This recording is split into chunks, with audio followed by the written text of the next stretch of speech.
Tired of the everyday grind? Ever dream of a life of romantic adventure? Want to get away from it all? We offer you Escape.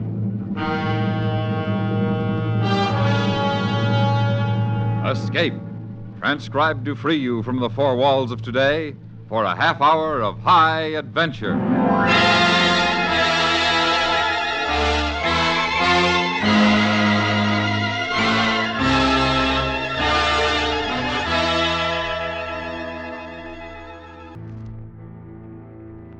You are traveling east on a cross-country bus, while among your fellow passengers, seemingly innocent and friendly, are a man and a woman who plan to destroy you and 150 million of your countrymen.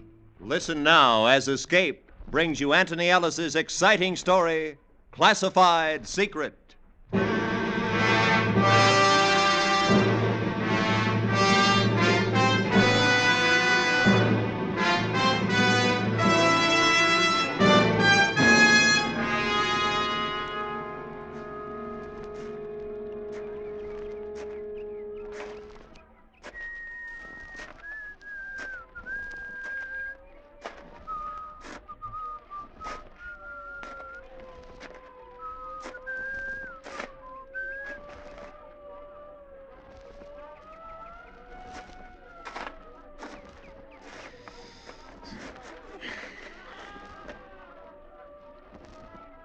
Nice day.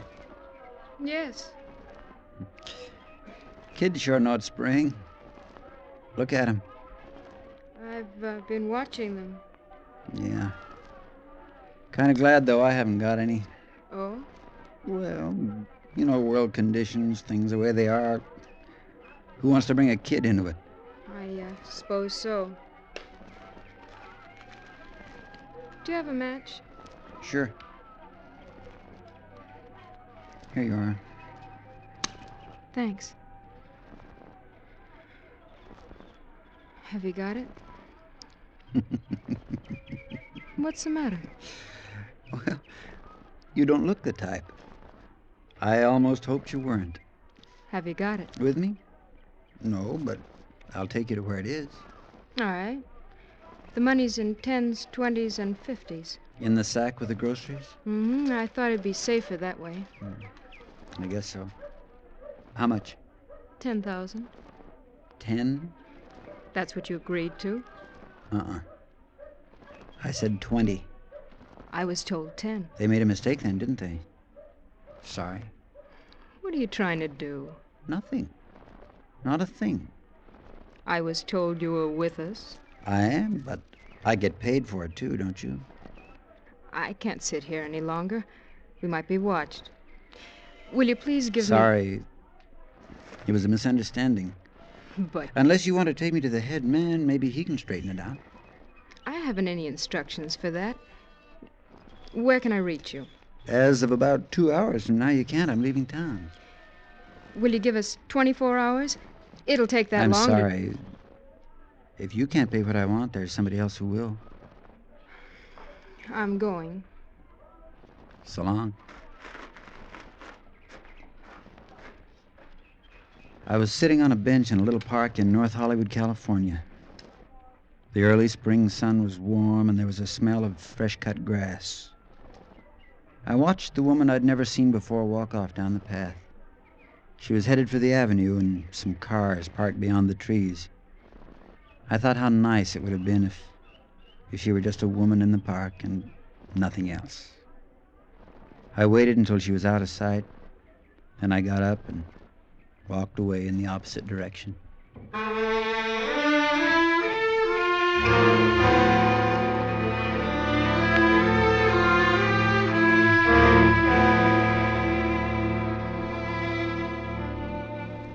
I got the bus at the Hollywood station.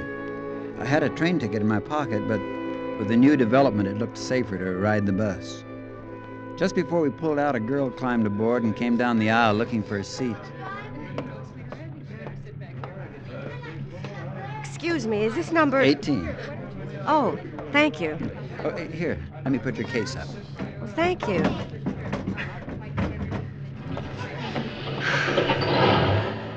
I was afraid I was going to miss it. Yeah, I know how it is.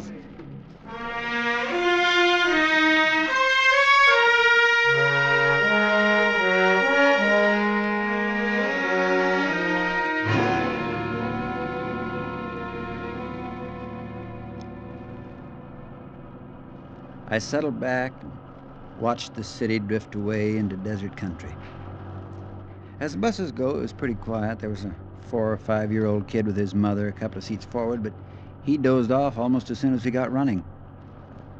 I took a look at the girl sitting next to me, not in the way you might think, but because in my business, you get to learn to look at people. You never know who it might be. She must have felt me watching. She lowered the magazine she was reading.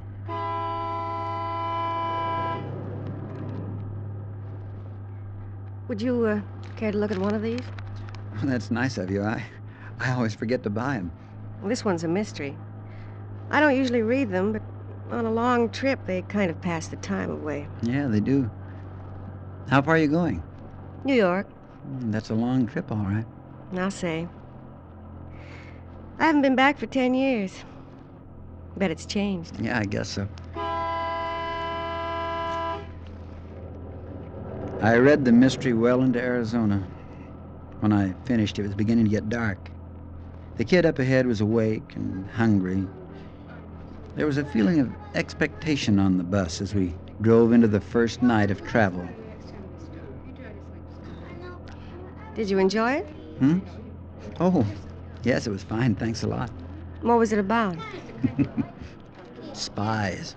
Real exciting. I like spy movies sometimes. I think they do so many of them. You read about it in the papers all the time. I don't know. I think people would get sick of it. Yeah, I guess you're right. They're exciting, like you say. I bet it isn't really like that. I doubt it. Say, my name's Charlie. Charlie Rader. Oh, how do you do? I'm Julie Spaulding. Hi. That kid sounds as hungry as I am. Yeah, we ought to be stopping soon. I hope so.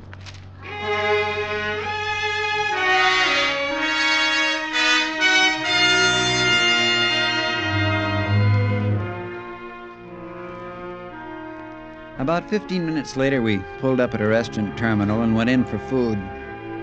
I watched for any new passengers who might be getting on. I didn't see anybody, and as soon as I'd finished my sandwich and coffee, I sent a telegram to New York and then got back on the bus. The girl, Julie, and I seemed to be hitting it off, and it was pleasant enough to pass the time. After we got rolling, the kid up ahead decided to sing himself to sleep. It was like a crooning over and over again, the same song, the same few notes. I guess it put everybody else to sleep except him.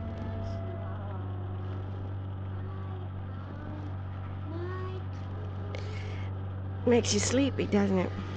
Yeah. Reminds me of when I was a kid. I used to do that. Kids are funny.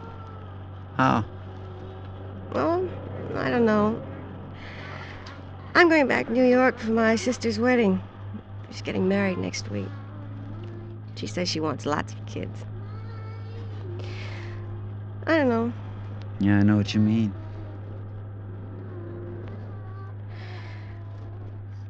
Mind if I ask you something? No, I don't mind. What? Are you married? No. I don't mean it the way it sounds. I'm always interested in trying to guess about people.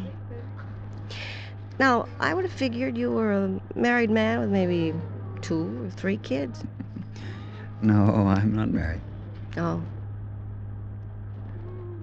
I hope you don't think I'm nosy. No.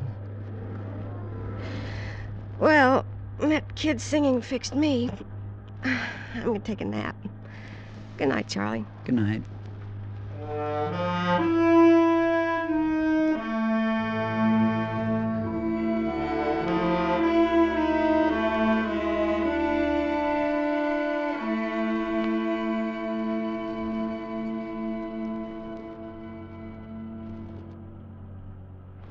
I must have dropped off, too. When I woke up, she had her head on my shoulder.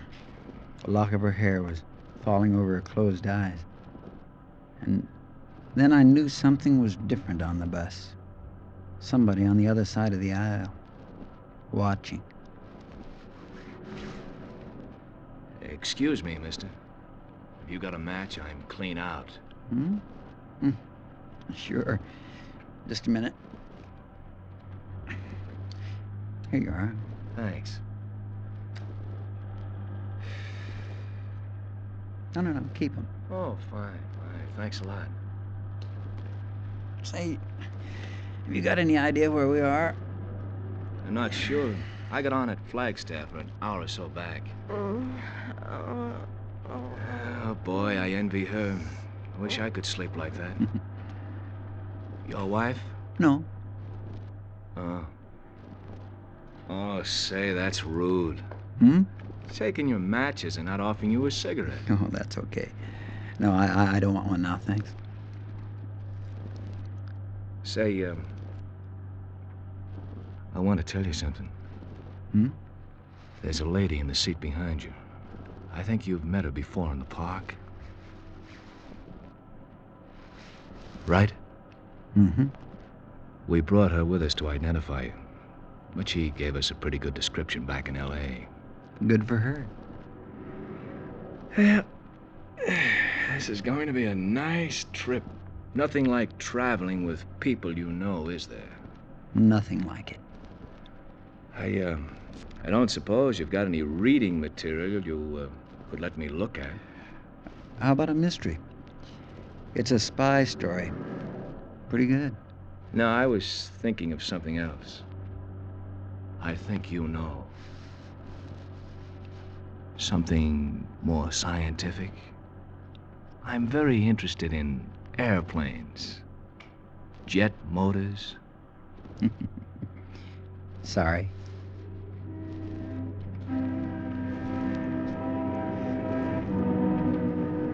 He looked across at me, smiling, pleasant.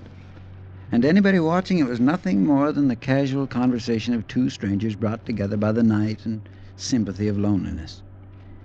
Then he leaned back and, reaching inside his jacket, brought out a small automatic, which he kept very carefully hidden from any eyes but mine. Always carry this with me on a trip. You never know. I knew, all right. If they couldn't buy what they wanted, there were other ways. That's what he was telling me.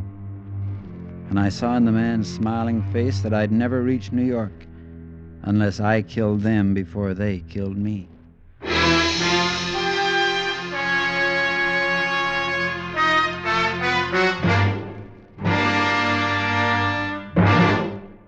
We will return to Escape in just a moment, but first, the program that follows tonight's story of escape is a special repeat broadcast of CBS Radio's hard-hitting drama, Bomb Target USA, with Arthur Godfrey as narrator and a corps of crack CBS radio newsmen reporting from spotter locations and from so-called enemy bombing squadrons approaching our shores. Bomb Target USA reports factually and without fanfare exactly what America can expect today if enemy atomic bombers raided our major cities. Immediately following Escape tonight, on most of these same CBS radio stations, keep tuned for Bomb Target USA. And now, back to Escape.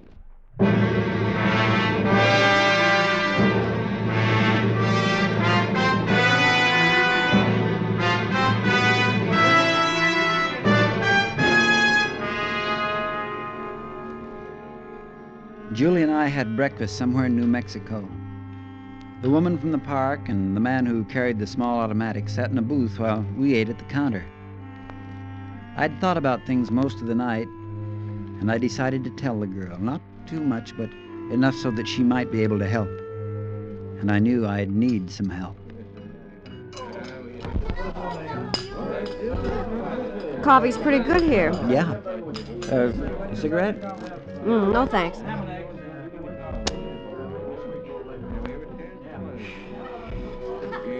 Julie, Yes? I want to tell you something. Oh? I don't want you to turn around and look. Just pretend we're talking about the weather, coffee, or anything. But listen, Well, sure, Charlie. there's a couple sitting in the booth behind us. They're spies. Hmm? Oh, you. I'm not kidding. I can't tell you much, but as you love your life, you'll believe me. You're kidding. Spy? Don't turn around. Smile. Just listen. But They're trying to get hold of the plans for a new jet motor. It's faster than anything anybody else has got. You are kidding. No, I'm not. How do you know? How do you know about it? I'm working for the government, FBI? in a way. Now, I need you to help me. Me? They think I've got the blueprints, the plans, and they're going to try and get them from me. But can't we get the police? No, Well, why? because we're trying to get the head man. And if those two are arrested, we'll have to start all over again. They think I'm working with them. But I got tough about the money they offered, so now they're going to try and get rid of me and get the secret for nothing.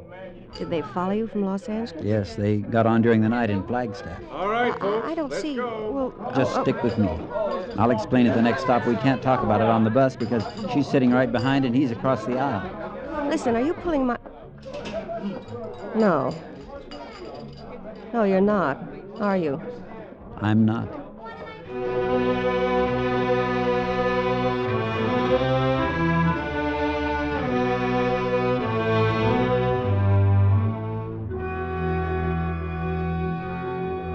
We went on through New Mexico and the Pink Rock and the desert. We talked a lot of nonsense, and after a while I could see she was getting back to the idea that I'd been kidding, especially after the man with the gun introduced himself as Mr. Hutchinson and started to talk about fishing. It was about a half hour before our lunch stop. Now, you take some of that Northern California country. Talk about trout, steelhead. I tell you, My you have dad never used to seen... take us up, my sister and me. Oh? Take us up to a place in Maine. Oh. Dad always wanted a couple of boys, I guess, but when he saw what he got, he figured it wouldn't spoil his plans anyway. So he took us fishing every summer. You should have seen the fishing up there. Yeah. I'd like to. Someday. I'd like that. How about you, Mr. Rader? Do you like fishing? No, not much. Did you ever try it?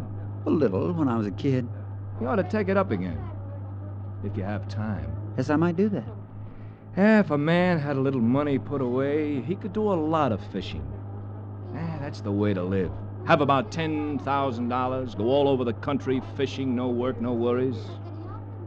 How does that sound, Miss Spaulding? Oh, what a life. It'd take more than 10,000.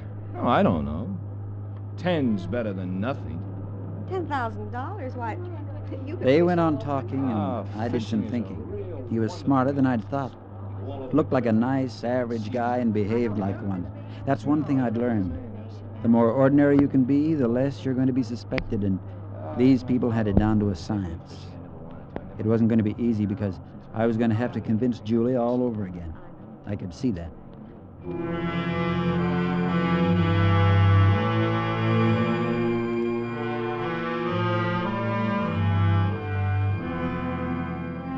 My chance didn't come until that evening after our dinner stop. By that time, the woman in the park, who went by the name of Lisa Nyland, Hutchinson, the girl, and myself, all four of us were buddies. We'd pulled up over the Colorado border. There was some kind of trouble up ahead, a slide or a wreck. And the driver told us we'd have a half hour or so before we went on. You want to take a walk for a while? There's a cafe a couple of 100 yards back. I'll give you a call when we're ready to move on.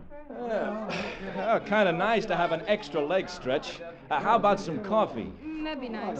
Charlie? Oh, I don't know. I'd like to have a look at the valley down there. We might walk up the dirt road away, get a pretty good view, sunset and all. Romantic, huh? Sure. Why not? Oh, Charlie. Okay with you, Lisa? You feel romantic? Want to see a valley in the sunset? That'd be very nice. Okay, let's go. We walked away from the bus and up a narrow ranch road. About 100 yards up, there was a curve, and around it a stand of trees. When we got there, you couldn't hear the sounds from the highway any longer. It was peaceful, and it was very pretty.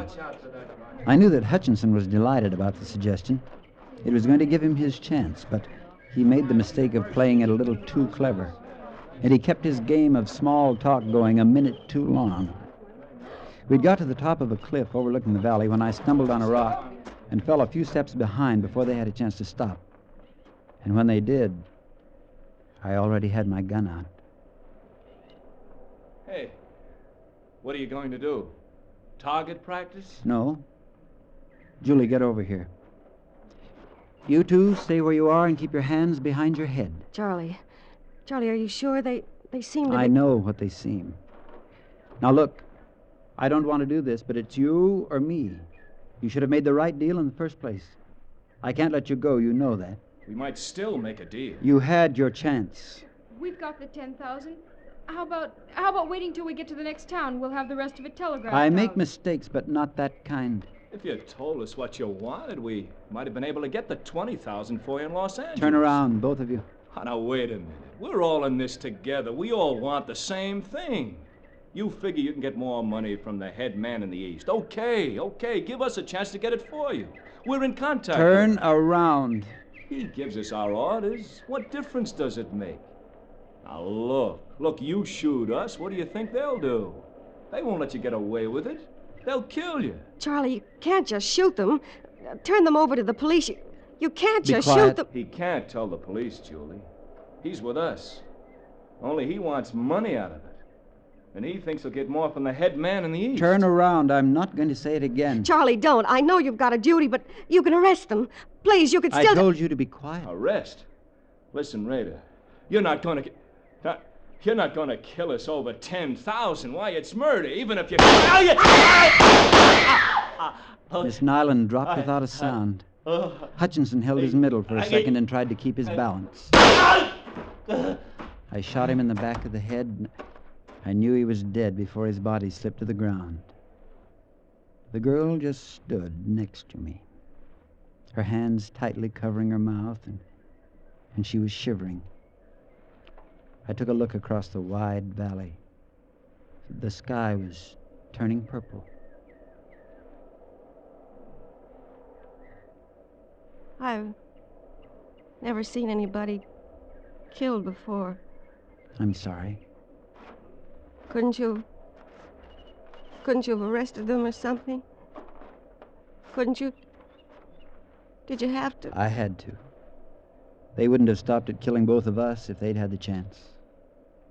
What are you going to do? What are you going to do now? I've got to get the money for evidence. What are you going to tell the driver? He'll ask where they are. Charlie? Driver's going to wonder where they are. Charlie, what are you doing? I've got to put them over the cliff. Oh, no. Oh, no. I've got to. Oh. Oh, no. No, you can't. Charlie, no.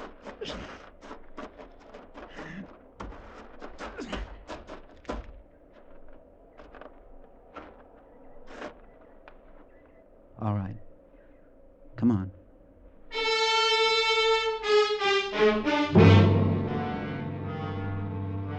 We got back to the bus, and neither of us said anything about the two we'd walked off with. I guess nobody had seen us together, and after waiting around for another half hour, the driver gave up. Well, I'll drop their baggage in La Junta. Better notify the police, too. Screwy, all right. Okay, folks. Sorry for the delay. You better go back to your seat, mister. Sure.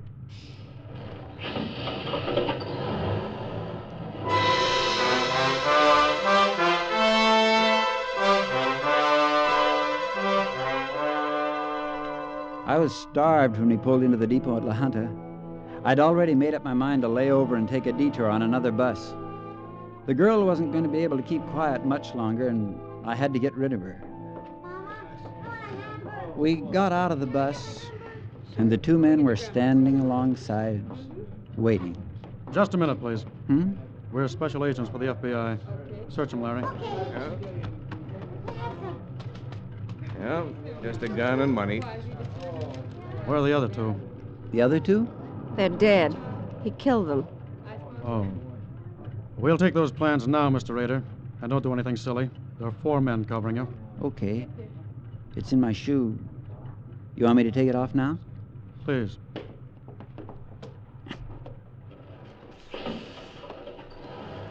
Here. Thank you, Mr. Rader. This isn't worth anything, really, you know. We planted it in the factory in L.A. for someone to steal. What we wanted was to be led to the top man in New York. And when you sent that wire to him back in Arizona, we got him. Oh. We were worried about you, Julie, when you didn't call us from Albuquerque. I didn't get a chance. He was with me all the time. Is she? Are you playing spy, too, Julie? I'm working for the government, Mr. Rader. She's been following you since you stole the plans. Well, you fooled me. I bet you fooled Hutchinson and Nyland, too.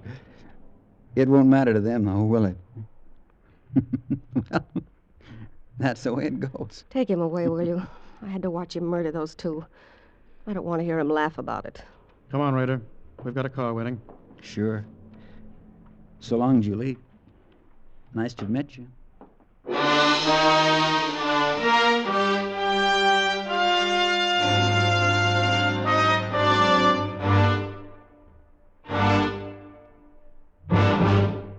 Escape has brought you Classified Secret, written and directed by Anthony Ellis, starring Parley Bear. Featured in the cast were Charlotte Lawrence, Peter Leeds, Miriam Crucian, Tim Graham, Leroy Leonard, and Georgia Ellis. The special music for Escape is composed and conducted by Leith Stevens. Next week.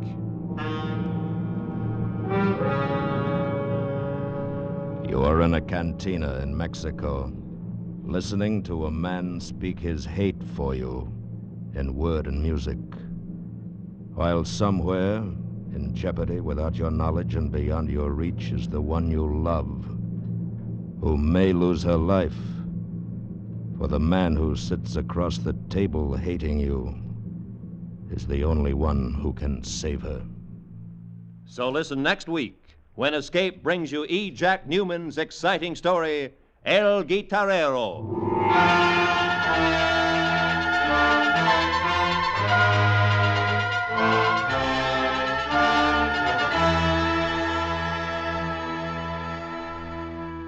Tomorrow night, the Lux Radio Theater stars Jane Wyman and Dick Hames. The play is Just for You, with Jane recreating her original screen role.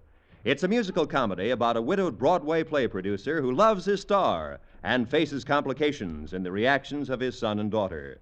Just for You, Lux Radio Theater presents the stellar co-starring combination, Jane Wyman and Dick Hames, tomorrow night on most of these same CBS radio stations.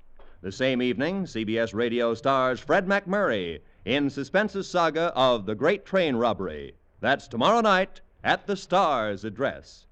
This is Roy Rowan speaking. And remember, you have a date with Arthur Godfrey's Talent Scouts, Monday evenings on the CBS Radio Network.